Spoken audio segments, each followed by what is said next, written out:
কেন ভালোবেসেছিলে? কেন আমাকে বিয়ে করলে? তুমি যখন করুণার দৃষ্টিতে তাকাও আমার খুব খারাপ লাগে। সেমা, আমি তো সেমা,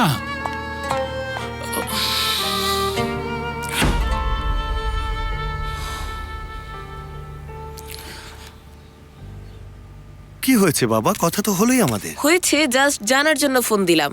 ছুটির পর তুমি আমাকে পিক করবে? আসলে এটা একটু কঠিন হয়ে যাবে, আজ রাতে বাহারি আঙ্কেলের ওখানে যেতে হবে। ঠিক আছে, তারপর পিক করো। ওখান থেকে আমাদের বের হতে দেরি হবে, এরপর কি তুমি আসতে পারবে? তুমি তাহলে আমার সাথে দেখা করতে চাও না, তাই না?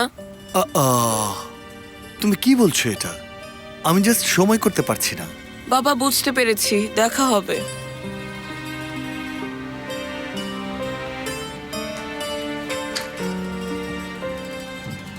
কি বললো? নিয়ে আসতে বললো, আমি বলেছি পারবো না। শোনো, ওকে হার্ট করো না, ঠিক আছে?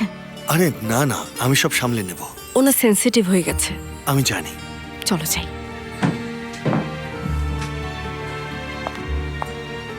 কি অবস্থা? কথা হয়েছে বাবার সাথে? পিক করবে তোমাকে?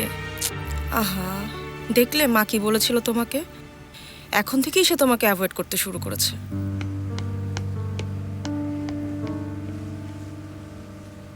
কাল রাত থেকে তাকে ফোন করছি, কিন্তু সে ধরছে না, তাই তার বাসায় চলে এসেছি। একদম ঠিক করেছো। প্রয়োজন হলে আমিও তার সাথে কথা বলবো, কোনো সমস্যা নেই। ওকে বলো ফেরিহা জাস্ট তোমার বন্ধু। তাকে বলো আমাদের মধ্যে আসলে কিছুই নেই, এমনিতেই খুশিতে জড়িয়ে ধরেছিলাম, এই আর কি। এই এমনিতে জড়িয়ে ধরাটা ইতিমধ্যে আমাদের ধ্বংস করে দিয়েছে ফেরিহা। মানে মানে মানে মানে আবার কি? হ্যাঁ, আচ্ছা ঠিক আছে, তুমি যেমন বলবে আমিও তেমনই বলবো। বলবো আমরা জাস্ট ফ্রেন্ড, এমনিতেই জড়িয়ে ধরেছিলাম। ঠিক আছে? ঠিক আছে বন্ধু আমার। এটাই বলবে, আমরা তো বন্ধুই, তাই না জুলফিকার? আচ্ছা ঠিক আছে, বলবো। আচ্ছা ঠিক আছে তাহলে। আচ্ছা ঠিক আছে, এখন তাহলে রাখি বন্ধু আমার। রাখো আমার বন্ধু, রাখো।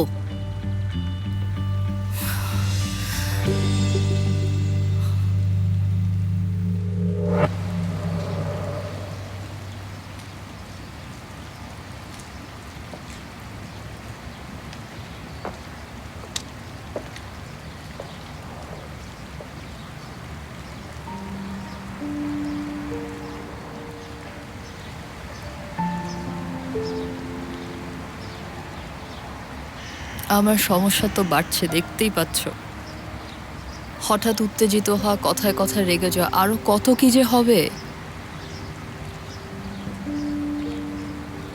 আমি সব জেনে বুঝেই তোমাকে বিয়ে করেছি। সহ্য করতে পারবে? আমি সহ্য করব না, ধৈর্য ধরব। পার্থক্য কি?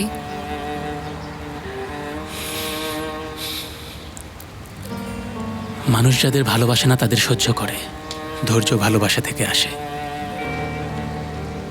তুমি হচ্ছ একজন ওয়ারিয়ার এঞ্জেল। ভালো বলেছ। তুর্কি সিনেমার মতো, সুনে তারকিনের সিনেমার মতো, তাই না?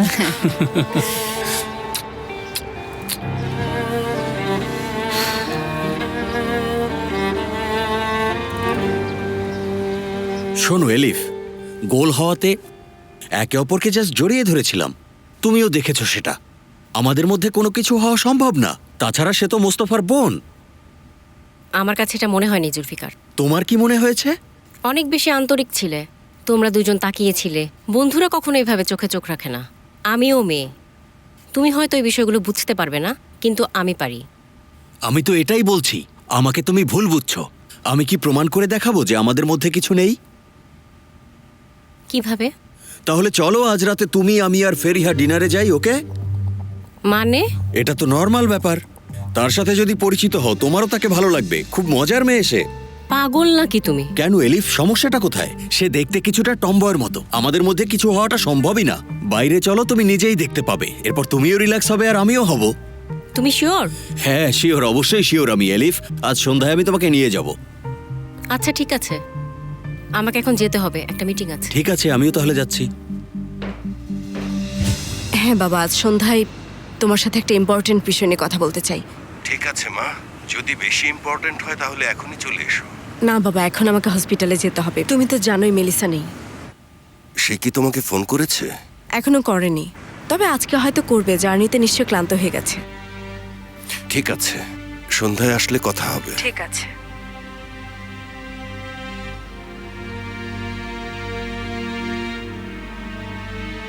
কি বললো কি বললো? কিছু বলেনি, আজ সন্ধ্যায় আমরা যাচ্ছি। হ্যাঁ বাবা বলো।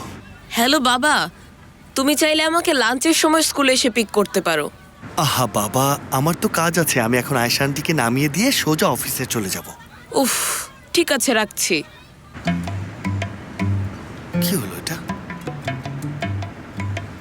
কেটে দিয়েছে। এবার আর কি, রাগ করেছে মনে হয়। তুমি অনেক বিপদে আছো সিনান। আমার যখন ছোট ভাই হয়েছিল আমি 1 সপ্তাহ রাস্তায় ঘুমিয়েছি। মানে তোমাকে ওরা ভুলেই যাবে, ক্ষুধা লাগলেও কাউকে পাবে না। কি? বাবার কথা ভুলে যাও, এখন সবকিছুই তোমার ছোট ভাইয়ের, মনে রেখো। কিভাবে সম্ভব এটা? বাবা তো আমাকে অনেক ভালোবাসে। আমিও প্রথমে তাই ভেবেছিলাম, কিন্তু ওরা আমার ছোট ভাইকে ভালোবাসে। আমি একদম শেষ, সব শেষ আমার। উফ, একদম শেষ আমি।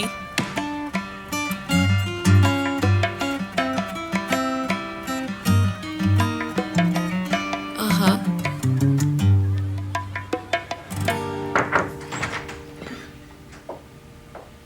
শুভ সকাল। শুভ সকাল সেমা। হ্যাঁ সেমা, আয়শা নাকি আসবে আজ সন্ধ্যায় কথা বলতে। তুমি কিছু জানো এ ব্যাপারে? এখন আমি জানি না, কিছু জানা থাকলে বলো আমাকে। ওনার কাছে শুনলেই ভালো হবে। হ্যাঁ, আশা করি ভালো কিছু। আরেকটা কথা, ওই সদরুদ্দিন যাকে পছন্দ করে ওই মেয়েটা, ওর ব্যাকগ্রাউন্ড সম্পর্কে কোনো কিছু জানো তুমি?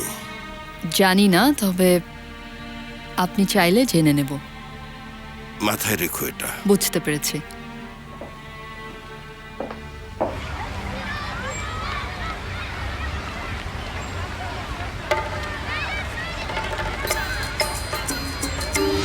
পুলিশ আঙ্কেল, একজন মহিলাকে ওখানে কারা যেন অ্যাটাক করেছে। কোথায়? ওই যে ওইদিকে। চলো।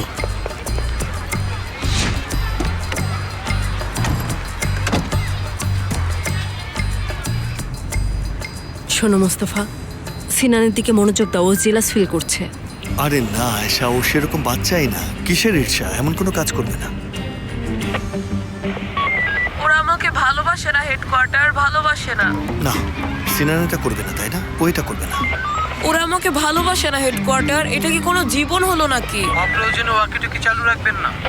আমি তো প্রয়োজনেই কথা বলছি, শুনতে পাচ্ছেন না আপনি? কোড কি আপনার?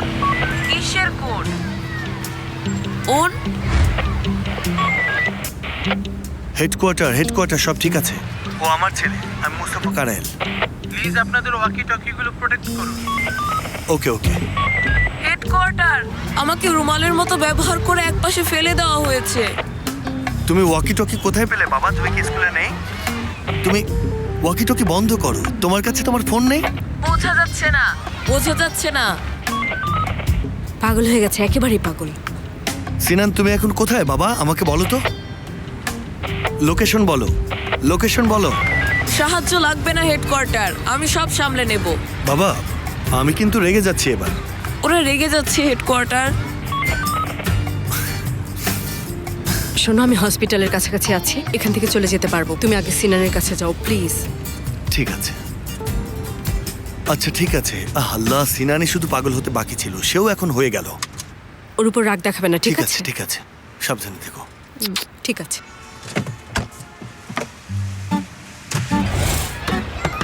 গাড়ি থেকে নামো বলছি। জাস্ট 2 মিনিট ওয়েট করুন, আপনাদের গাড়ি তো খেয়ে নিচ্ছি না। আরো কয়েকবার প্রতিবাদ জানাতে চাই। কি খবর হেডকোয়ার্টার? এই ছিল, ওয়াকিটকি বন্ধ করো। আমি খুবই একা হেডকোয়ার্টার, খুবই একা।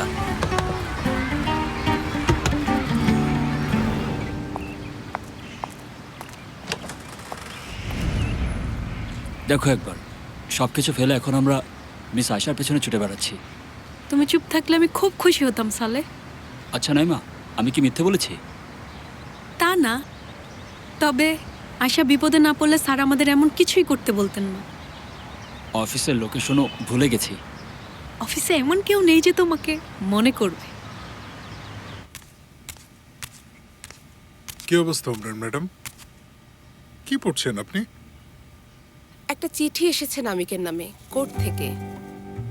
তো ভাবলাম গুরুত্বপূর্ণ কিছু হবে, তাই ওকে ফোন করছিলাম, কিন্তু পাচ্ছি না। আচ্ছা, আমি কি এই কাগজটা সেমা ম্যাডামকে দেখাবো? ওমরান ম্যাডাম, আপনি ওই লোককে খুঁজছেন কেন? বাদ দিন। এই কাগজটা কোর্ট থেকে এসেছে তো, তাহলে এটা আমাকে দিন, আমি এটা রাখছি। সেমা ম্যাডামকে আমি দেখাবো। আমি আসলে ভাবছিলাম আবার কিছু হলো কিনা। আচ্ছা, আমি কি থানায় যাব? না না, থানায় গিয়ে পুলিশকে কিছু বলার দরকার নেই ওমরান ম্যাডাম। আমার মনে হয় সে এত লজ্জিত যে উধাও হয়ে গেছে, এজন্যই ফোন করছে না। চিন্তা করবেন না, সব সামলে নেব আমি।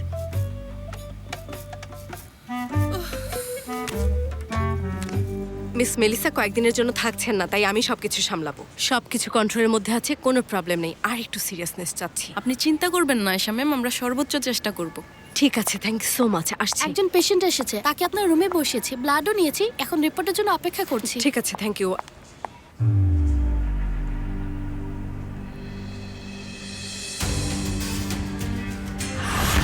Hello uncle. হ্যালো মা। ভাই শোনো, পুলিশ থানা এসবের কথা বলছে উমরান ম্যাডাম। তুমি কিন্তু আমাদের সবাইকে বিপদে ফেলবে। নামিকের সাথে যদি ফোনটাও না পুঁতে ফেলতাম তাহলেই ভালো হতো। ভাই কিভাবে জানবো এসব হবে? কি করব এখন?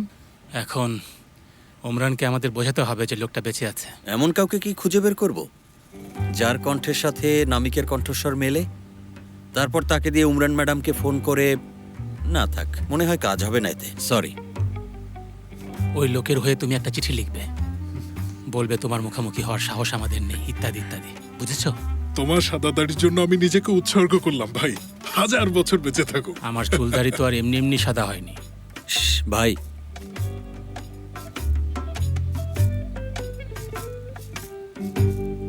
আমাকে একটু হেল্প করবে? আবারও কি একই সমস্যা? হ্যাঁ, একই সমস্যা। এরপর আমরা একটা অসম্ভব প্রেমের অ্যালগোরিদম তৈরি করব। এছাড়া আমাদের আর কোনো উপায় নেই। বসো এখানে।